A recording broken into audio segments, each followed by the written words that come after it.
اهلا بيكم وفيديو جديد وملخص جديد من ملخصات سمر وعبد القادر. النهارده مسلسلنا بيبدا في حفله لتوزيع الجوائز الفنيه، وبنشوف ندى كاتبه السيناريوهات المعروفه وهي بتستلم جائزتها كافضل كاتبه وافضل سيناريو كمان. طيب الاول بس يا سمر هقول يعني نقول بس، طب اسم المسلسل ايه؟ اسمه ايه؟ لاف فور ايفر افتر. الله عليك. يلا بينا. طب اقول حاجه كمان، يلا ما تنسوش يا جماعه تعملوا اللايك الحلو والسبسكرايب الحلو، ماشي، وتخليكم معانا لغايه اخر الفيديو، وكمان تقولوا لنا رايكم في الكومنتات. ايوه كده، الله ينور عليك. خلينا بقى نرجع لمسلسل تاني اللي منظمة الاحتفال فيه قبل التسليم اتكلمت مع اللي هتتكرم وقالت لها ان مفيش داعي ان فريق العمل اللي بيكون شغال ورا الكواليس ان هو اصلا يقول كلمة للجمهور، وممكن يكتفي بس بانه يستلم الجايزة ويرجع مكانه مشكورا مرة تانية. فبتضايق ندى جدا من كلامها وبتقرر انها هتسكت، لكن بيكون عندها خطة تانية، ولما بتقوم علشان تستلم الجايزة بتقف بقى قدام المايك وتفاجئ ندى الموجودين بلوحات بتكون كاتبة عليها اللي حصل، وبتفضحها قدام كل الحضور وبتاخد الجايزه وبتمشي. بيبان ان ندى شخصيتها قويه وعنيده، والواضح عليها كمان انها واثقه من نفسها بشكل مبالغ فيه حبتين. واثناء ما هي ماشيه بعد ما قالت الكلمتين بيجي لها بوكيه ورد، والواضح انها بتكون عارفه هو جاي من مين، لانها بتفضل تبص اذا كان اللي بعته جه الحفله ولا اصلا ما جاش، وبتتضايق جدا لما مش بتلاقيه.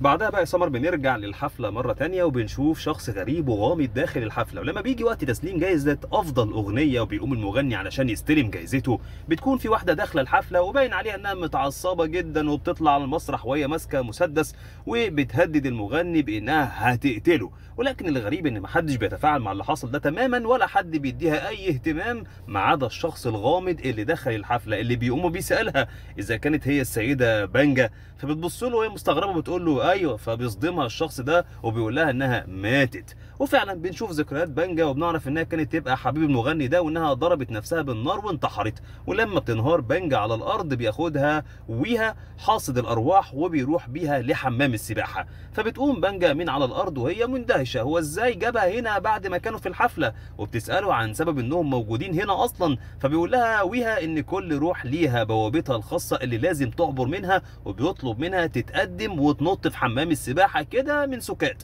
فطبعا القرار مش بيكون سهل على بانجا، وبتفضل تترجاه انه يسيبها في حالها، وانها ما فكرتش في موضوع الانتحار ده الا لمجرد دقيقه واحده بس. ولكن ويها مش بيكون في ايده حاجه، بيزق بانجا وبيوقعها في حمام السباحه وبتنتقل للعالم الاخر. وتاني يوم لما بتروح ندى للشركه بتكون ثقتها في نفسها اللي الفريق متعود عليها زايده حبتين، وده بعد ما خدت الجايزه. وبعد الشغل بتروح لصاحبتها المصوره هو، واللي دايما بتطلب من ندى انها ما تبالغش في ثقتها في نفسها، لانها ممكن في يوم من الايام تتقلب ضدها. واثناء ما هي بتتكلم معاها تان حبيب ندى بيرن عليها لكنها مش بترد عليه، فبتسالها هو عن اللي بيتصل، فبتقول لها ندى انه تان ومش هرد عليه علشان يتأدب بعد اللي عمله.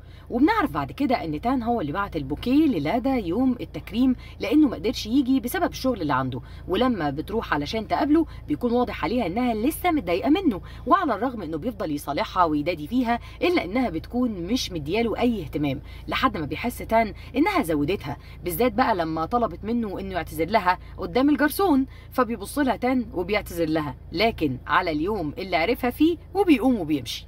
هنا بقى بتتصدم لادا، ولما بتلاقي ان الموضوع بقى بجد بتقوم تجري ورا تان وبتطلب منه ما يهزرش الهزار ده مره تانية. ولكن تان بيكون باصص لها بعصبيه، وبنعرف انه مش بيهزر، وبيقول لها تبعد عنه لانه خلاص ما بقاش متحمل طريقتها والضغط اللي بيكون عليه بسببها، وبيسيبها تان وبيمشي وهي مصدومه. وتاني يوم بنروح لمحل الادوات الموسيقيه بتاعه هو وصاحبه جارون، وفجاه تان بيلاقي لادا داخله عليه المحل، وبطريقه قاسيه جدا بيسالها عن ايه اللي جابها هنا يعني. فبتقول له لادا ان المخرج شاف المحل بتاعه وقرر انه يكون مكان للتصوير. فبيتحمس سيمباي اللي شغال معاه في المحل وبيقول له ان دي فرصه كويسه جدا يا ريس على فكره. وبتطلب لادا من تان انه يفكر، ولو وافق يروح لها البيت بكره الساعه 7. وطبعا دي بتكون خطه علشان ترجع لتان مره ثانيه، ولكن الخطه بيكون ناقصها حاجه مهمه، تفصيله صغيره قوي. فبتكلم لادا كافي ورول اللي بيكونوا معاها في فريق الشغل، وبتقول لهم ان في اجتماع مهم جدا. فبتروح لادا تقابلهم في السوبر ماركت، وبتشتري حاجات كتير جدا، وبتخلي كافي ورول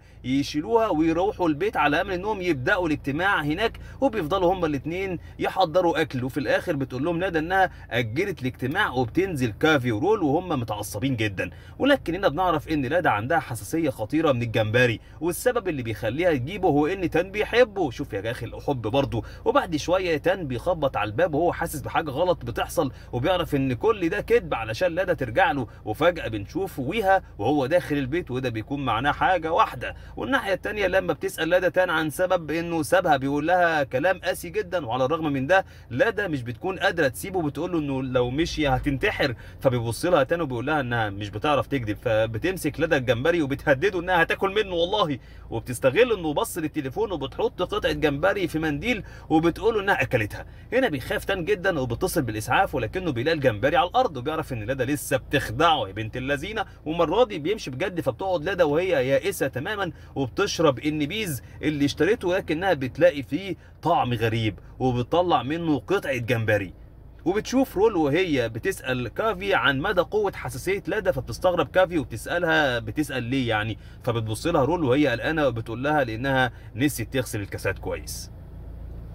بنروح للادا اللي مش بتكون قادرة تتنفس ولا قادرة تتحرك وجسمها كله احمر، ولما بتلحق تان بيكون فاكرها لسه بتمثل عليه وبيسيبها وبيمشي. واثناء ما هي واقفة في الطريق بتدور على حد ينقذها بقى بجد، بتشوف قدامها ويها وفجأة عربية بتخبطها.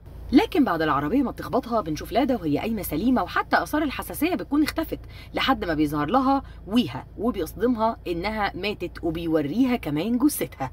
هنا بتنهار لادا تماما وبتكون رافضة إنها تصدق إنها خلاص بقت شبح، وبتكون متأكدة إن أكيد في حل غير إن ويها ينقل روحها وتسيب وراها أصدقائها وأهلها زعلانين عليها وحزنة جدا. لكن ويها بيأكد لها إن مفيش أي حل، وبيقول لها إن جسمها فاضل له 4 ساعات بس ويتوقف عن التنفس. فبتحاول لادا انها تستغل بقى ال4 ساعات دول، وبتشوف تان هو قاعد حزين جدا عليها لحد ما بتتصدم بنيلا مديرة التسويق للشركة اللي شغال فيها، وهي رايحة تواسيه وبتعرف انهم على علاقة ببعض، وهو ده سبب ان هو كان هيسيبها. وبيكون خلاص بيكون فاضل دقيقة واحدة على وقوف تنفس جسم لادا اللي بتفضل تترجى ويها انه يسيبها لمجرد 7 ايام بس تكون فيهم جنب اهلها وتحاول تعوض غيابها عنهم طول الفترة اللي فاتت دي وتنتقم من الخاين تان. ولكن طبعا ده بيكون مستحيل، بيضطر ويها انه يرميها في المية علشان تواجه مصيرها. ولكن هنا بتحصل حاجة غريبة جدا، وهي ان الارواح اللي في البحر بترفض انها تمسك لادا، وبتفاجئ ويها بخروجها من المية بشكل غريب. وهنا بيعرف ويها ان لادا هتبقى هي مهمته الاخيرة. فلما بتسأله لادا ده معناه ايه، بيقول لها انها لازم تنقذ 3 اشخاص من الانتحار، بل وتشيل الفكرة من دماغها نهائيا. في الحالة دي هي هتقدر ترجع لجسمها مرة تانية، وهو هيتجسد في عالم البشر مرة تانية، وتنتهي مهمته كحاصد ارواح الى الابد. بتتصدم لادا باول مهمة ليها واللي بتكون مع الممثلة ديا، ولكن بتسأله لادا ازاي هتتعامل مع الشخص اللي عايز ينتحر وهي مفيش حد بيشوفها غيره. فبيعرفها ويها ان الشخص اللي عايز ينتحر هيقدر يشوفها ويسمعها طبعا. بس تاني يوم مش بتنفذ لادا كلام ويها وتراقب ديا، ولكنها بتروح المستشفى علشان تطمن على والدها ووالدتها اللي حالتهم بتكون صعبة جدا من كتير عياطهم عليها. وهناك وبشكل غريب بتخبط هو في روح لادا وكمان بتحس بده، ولكنها مش بتلتفت وبتكمل طريقها. وبعدها بنعرف قصة ديا اللي بيكون في مشكلة كبيرة بينها وبين حبيبها وان، اللي بتقول انه بدون اي مقدمات كده سابها وقال لها انه مش عايز يكمل معاها لانه بيحب حد تاني. وفعلا بتكون حالة ديا النفسية متدمرة تماما، وبنشوفها وهي بتطلع على السطح وعايزة تنتحر فعلا. ولكن بسرعة بتدخل لادا اللي بتظهر لها لأول مرة وبتعمل عليها فيلم ان هي كمان تعيسة في حياتها وعايزة تنتحر بسبب حبيبها اللي هجرها. وبدل ما دي كانت عايزة تنتحر هي اللي بقت بتحاول تهدي لادا، وهما الاتنين بيحضنوا بعض وبتشاور لادا لويها كده من ورا انه الخطة نجحت. وتاني يوم وبعد ما لادا وديا بقوا قريبين جدا لبعض بنشوف تان في الشركة، واثناء ما نيلا بتتكلم بتلاحظ انه مش مركز معاها اصلا. بيقوم يستأذن من الاجتماع، فبعدها بتدخل عليه وبتعرف منه انه حاسس بذنب كبير تجاه لادا، لانه لو كان ساعدها لما ترجته كان ممكن انها تفضل عايشة. لكن نيلا طبعا بتحاول تهون عليه وبتقول له انها كده كده كانت بتعاني من الحساسية وكانت اكيد هتتعب تعب شديد في يوم من الايام. وطبعا بيكون الغرض الاساسي من كلامها انها تنسيه حبيبته القديمة. وبعدها بنروح لديا مرة تانية واللي بتكون عملت مشكلة مع وان بسبب العربية اللي اشتريتها بفلوسها لكن كتبتها باسمه. فبيكون وان متمسك بالعربية جدا، وديا هي كمان متمسكة بيها وبتقدر انها تاخدها منه، وبتركب معاها لادا وبيروحوا على موقع التصوير. وهناك بتقرر ديا انها تفضح الدنيا وتقول للصحفيين ان وان خانها. والناحية التانية وبعد إلحاح كبير من لادا على ويها، وبعد ما بتقول له انها ما عندهاش خلاص مكان تروحه، بتروح تعيش معاه في بيته الغريب اللي اللي بيكون عبارة عن منارة على البحر. ولما الليل بيجي مش بتقدر لادا تنام بسبب تفكيرها في المهمة، وهنا بتسأل ويها عن تاريخه وبتسأله عن إذا كان عنده حبيبة مثلا على أرض الواقع. فهنا بيبصلها ويها ومش بيرد. تاني يوم بتتفاجئ ديا لما مش بتلاقي عربيتها، وفجأة بتلاقي تليفونها بيرن، ولما بترد بتعرف انه وان وانه اخد منها العربية. فلما بتلاقي لادا ان ديا اتضايقت جدا بسبب عربيتها، فبتفضل تنده على ويها علشان يساعدها انه يلاقيها لحد ما بتلاقيه، وبيوصلها لديا اللي لما بتروح لها لادا بتلاقي نفسيتها وحشة جدا وحاسة ان حياتها بتتدمر بسبب وان. لكن لادا بتقدر انها تخرجها من الحالة دي، وبيفضلوا هما الاتنين يشربوا لحد ما يفقدوا وعيهم تماما.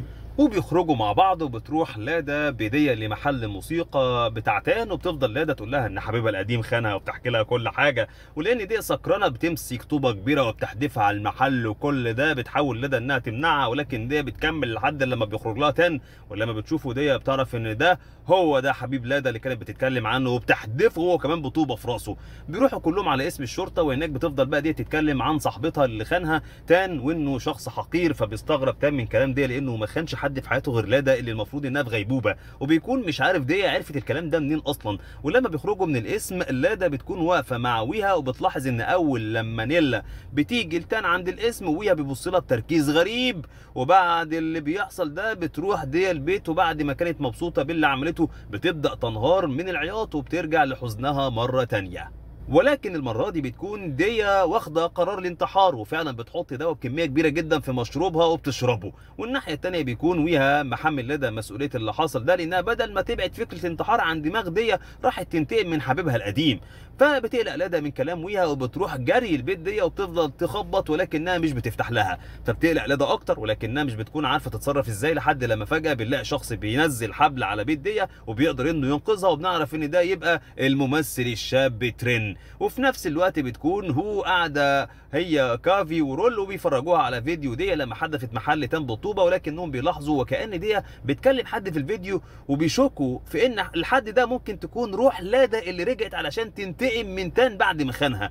وحتى تان نفسه بيكون شاكك في الموضوع ده، ولكن شكه واهتمامه بلادا حتى وهي في الغيبوبه بيضايق نيلا وصاحبه جارون اللي بيكونوا بدأوا كل حاجه مع بعض، ولكنه شايف تان مشغول بروح حبيبته القديمه اكتر من الشغل. ولما بنرجع لبيت ويها بنشوف لادا وهي قاعده معاه وبتحاول انها تخليه يفتكر ماضيه باي طريقه. وهنا بنلاحظ شيء غريب جدا، وهو انجذاب حاصد ارواح زي ويها لبشريه زي لادا، وبيكونوا هما الاثنين مهتمين بسلامه بعض بشكل ملحوظ يعني.